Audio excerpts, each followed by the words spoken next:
Eskimos. Eskimos are the larvae and pupae of ants, harvested from the roots of agave and nopal plants in Mexico. Often called insect caviar, these tiny white eggs have been a delicacy since Aztec times and are still considered a luxury food today, commanding prices up to $40 per pound in high-end restaurants. That's more expensive than many cuts of prime beef.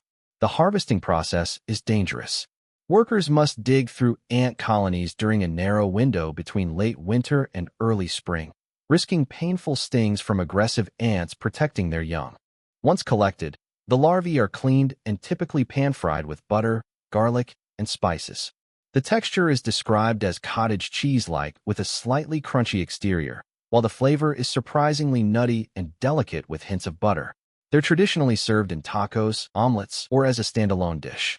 Despite their appearance, many first-time tasters report being pleasantly surprised by the mild, almost pleasant taste that defies expectations. Century egg. The century egg, despite its name, is not actually aged for 100 years. This Chinese delicacy is created by preserving duck, chicken, or quail eggs in a mixture of clay, ash, salt, quicklime, and rice hulls for several weeks to several months. The process transforms the egg through an alkaline chemical reaction that turns the yolk dark green or gray and gives the white a translucent, amber jelly-like appearance. The pH level reaches up to 12, making it as alkaline as bleach. The result looks genuinely alien, and when sliced open, the dramatic color contrast and glossy texture can be off-putting to first-timers. The smell is pungent, often compared to ammonia or sulfur, which only adds to the intimidation factor. However, the taste tells a different story. They're commonly served as appetizers, sliced with pickled ginger and congee, or with tofu. The eggs are rich in protein, iron, and amino acids. What seems like spoiled food is actually a carefully controlled fermentation process that's been perfected over centuries of Chinese culinary tradition.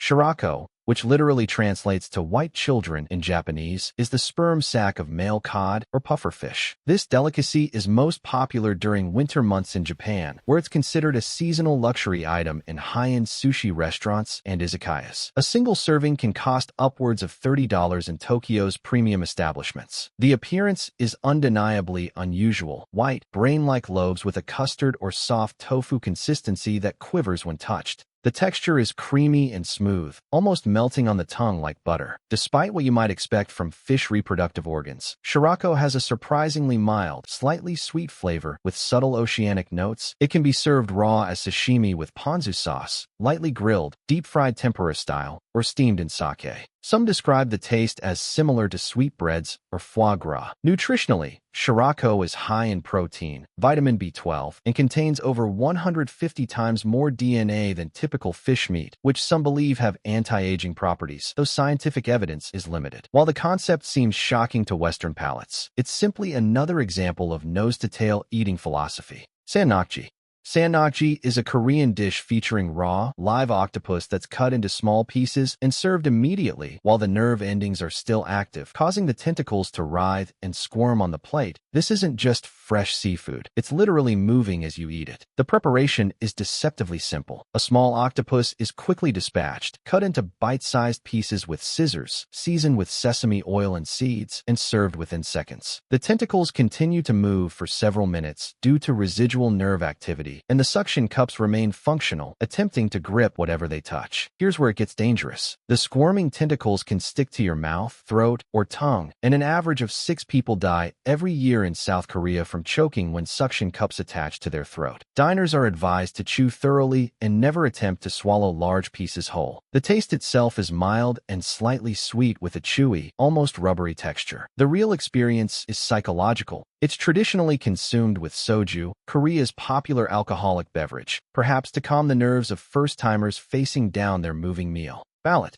Ballot is a fertilized duck egg that's been incubated for 14 to 21 days, then boiled and eaten directly from the shell. Popular throughout Southeast Asia, particularly in the Philippines, this street food is sold by vendors who carry them in buckets through neighborhood streets. Over 200 million ballot eggs are consumed annually in the Philippines alone. Cracking open a ballot reveals a partially formed duckling inside, complete with identifiable features like feathers, bones, beak, and eyes depending on the incubation period. The 18-day version is most popular. Inside, you'll find the developing bird and amniotic fluid, along with a cooked yolk. The eating process has a ritual. First, you crack a small hole in the shell and sip the warm, savory broth. Then you peel away more shell and consume the entire contents. The texture varies from soft and creamy yolk to slightly crunchy cartilage and bones. Ballot is incredibly nutritious, packed with protein, calcium, and iron. It's considered an aphrodisiac, and it is often consumed with beer. While the appearance challenges Western sensibilities, millions eat ballot regularly as comfort food that connects them to cultural traditions. Surströmming.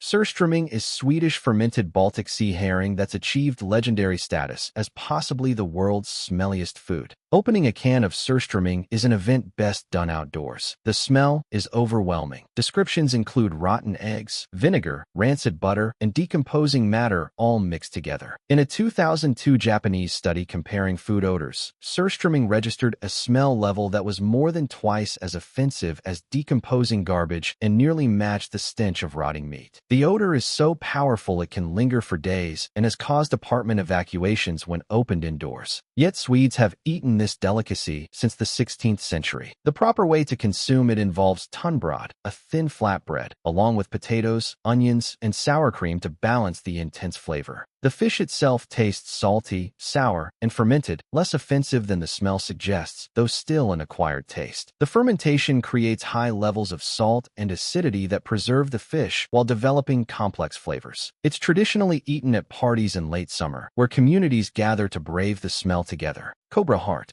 In Vietnam and some parts of Southeast Asia, cobra heart is consumed as a delicacy and traditional medicine. The heart is dropped into a small glass of rice wine, or sometimes placed directly on the diner's tongue, where it continues beating for up to 30 seconds due to residual electrical impulses in the cardiac muscle. The taste is minimal, slightly metallic and bloody with very little distinct flavor. The heart itself is small, about the size of a grape, with a firm, muscular texture. The experience is almost entirely psychological and cultural rather than culinary. Believers claim cobra heart increases virility, strength, and vitality, though no scientific evidence supports these claims. The cobra's blood mixed with alcohol is consumed alongside the heart for maximum supposed benefit. This practice raises ethical concerns about animal welfare and has contributed to declining wild cobra populations, with some species dropping by over 30% in certain regions. Nevertheless, it remains a sought-after experience for adventurous eaters and tourists seeking extreme culinary experiences.